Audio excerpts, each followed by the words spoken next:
While a lot of balance change ideas are cool, here's some balance changes I'd like to see, though they will probably never do. By the way, this is only reworks, buffs, nerfs, and some super troops. This won't be 15,865 words long like the other idea list. First, wall buff, or wall cost reduction. According to the Clash of Clans wiki, the cumulative cost of getting a single wall from level 1 to level 18 is 25,491,200. Multiply that by 325, and that's 8,274,575,000 gold. That is a heavy price. If you convert that into money, you'd have enough to buy 4 billion Honeycrisp apples. And they nerfed wall HP not too long ago, so a cost reduction wouldn't be bad.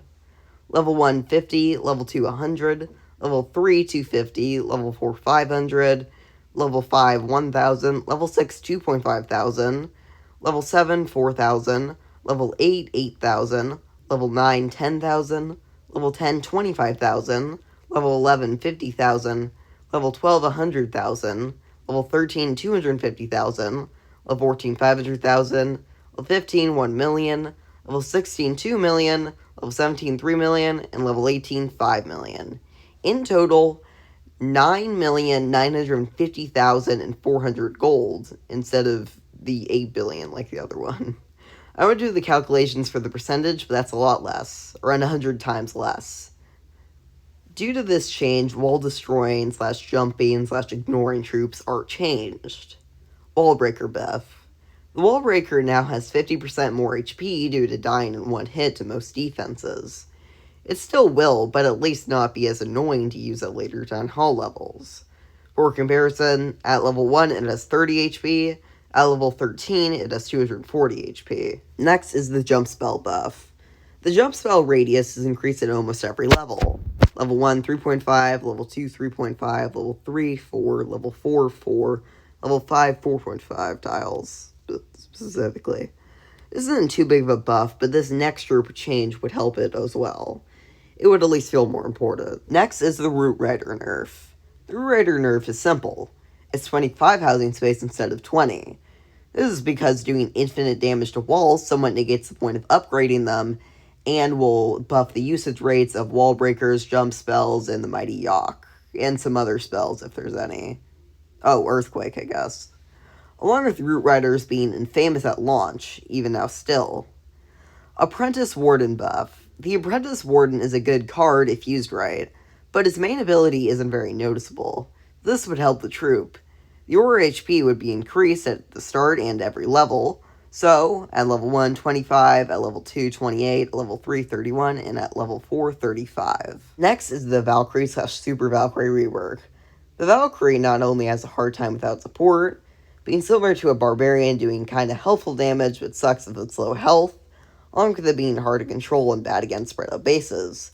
The Super Valkyrie doesn't help too much with its problems either. The Valkyrie now has an area splash, increase every 3 levels. At level 1 to 3, it's 1 tile. At level 4 to 6, it's 1.25 tiles. At level 7 to 9, it's 1.5. At level 10 to 12, it's 1.75, and at level 13 plus, it's 2 tiles. The Valkyrie now has 10% more health. However, the Valkyrie has 0.5 tiles less sight range, 5 instead of 5.5. And all of these count to the Super Troop as well. Next is the Icehound buff. The Icehound is a good troop, but isn't very liked due to being 40 housing space or not being that much better. Slightly less HP and damage, but only a slowdown and freeze on death, which are helpful, but not that helpful. So the buff would be that the Icehound pups have 10% more damage and health, so there would be better instead of worse but slowdown effects.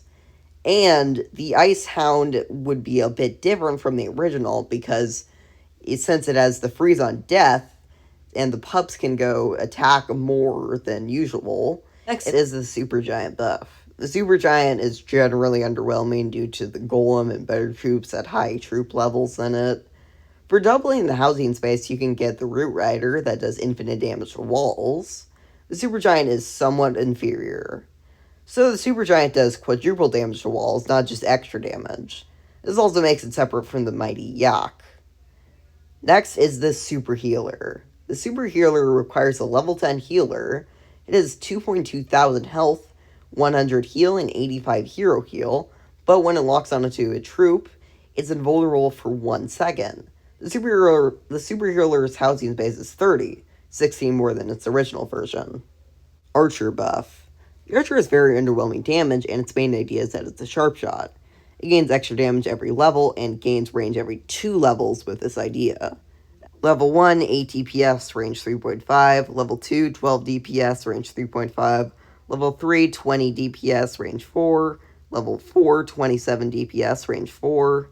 Level 5, 34 damage per second, range 4.5. Level 6, 39 DPS, range 4.5. Level 7, 45, range 5. Level 8, 48 damage per second, range 5. Level 9, 54 damage per second, range 5.5. Level 10, 60 DPS, range 5.5. Level 11, 67, range 6. Level 12, 73, range 6.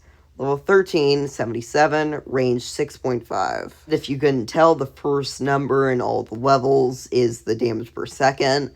I sometimes don't mention it, so just so you know. Barbarian buff. Barbarians are strong troops, but get worse around Town Hall 10, like all other low housing space troops. To combat this, the Barbarians have 20% more HP and 10% more damage after level 5.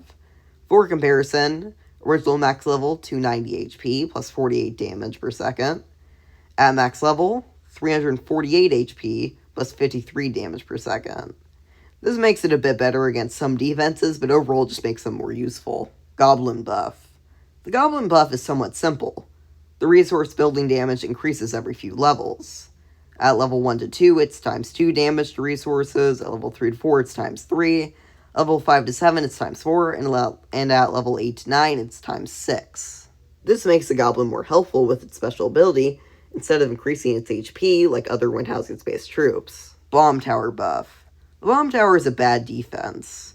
Sure, it does area damage and has a depth bomb, but it can hit air and has much shorter range than other defenses. So to make up for it, it's getting a buff. The depth bomb's damage is increased by 20%, making it 780 at max level. Super Golem. The Super Golem unlocks at Golem level 10. It has golden armor, making it have a damage reduction for its main form, along with 5% more health and 35% more damage only for Golemites. So the Golem's health is 10,030, but for the Golemites, it's 2,106 HP and 87 damage. However, it is 50 housing space. The damage reduction is 30%, but increases every new level. At level 10, it's 30%. At level 11, it's 34%. At level 12, it's 40%. At level 13, it's 46%. And at level 14, it's 50%. Next is the P.E.K.K.A. rework. The P.E.K.K.A's main use should be for its damage, but is also somewhat tanky. This rework is simple.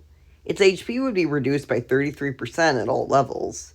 However, it does a whopping 50% more damage each hit. Originally, max HP 8200, max damage 1556. Now, max HP 5467, max damage 2334. So it's a little different.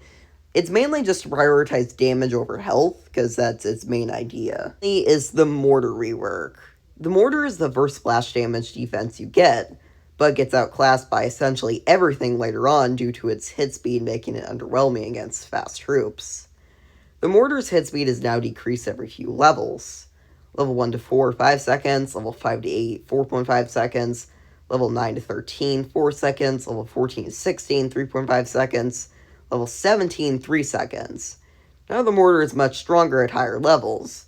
It should have its HP reduced by 10%, as it's now more defensive. Original max level, 2450. Max level now, 2205, specifically for its HP. Hero upgrade time reduction. While using heroes is cool, there's a total of 375 hero levels, which usually takes days. And you cannot use heroes, so that hero cannot be used for some time. While being able to use heroes while upgrading would help, it doesn't make much sense, Sure, you can remove obstacles for free, but that's the thing, removing. While for heroes, you're upgrading them.